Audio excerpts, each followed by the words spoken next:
আজকে আবারও বাজার থেকে কি কি কিনা হইলো আমেনা? এই যে মাছ কিনা হয়েছে, খুব প্রিয় একটা সুরমা মাছ খাওয়া শিখছি। 1 কেজির উপরে 300 টাকা নিছে না? হ্যাঁ 300 টাকা নিচ্ছে। আচ্ছা, আর কি কি কিনছো? আর এই যে সিম কিনা হয়েছে 1 কেজি 40 টাকা।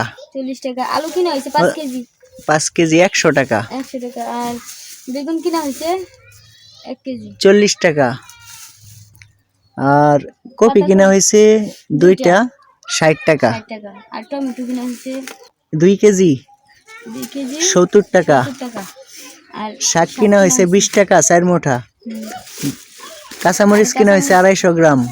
আর কিনছো ওই ডেঙ্গা 2 মুঠা। আর দই না 2 মুঠা। এই টাকাগুলো প্রিয় দয়াবান কিছু দরদি মানুষেরা পাঠাইছিল, প্রায় 800 টাকায়। সেই টাকা দিয়েই এই কাঁচা বাজার খাওয়া দাওয়ার বা কেনা হইলো। আর বাকি রইলো চাউল। আর যে বাকি টাকাগুলো আছে সেগুলো দিয়ে চাউল কিনে আলামু। আজকে তো চাউল আছেই খাওয়ার মতো। আজকে খাওয়ার মতো চাউল আছে। তাহলে মালিক দয়াময়ের কৃপায় কিছু দয়াবান দরদি মানুষদের সিলাই ব্যবস্থা হয়ে গেল এবারও হয়ে গেছে আমাদের। হ্যাঁ, শুকরিয়া শুকরিয়া শুকরিয়া শুকরিয়া জানাই।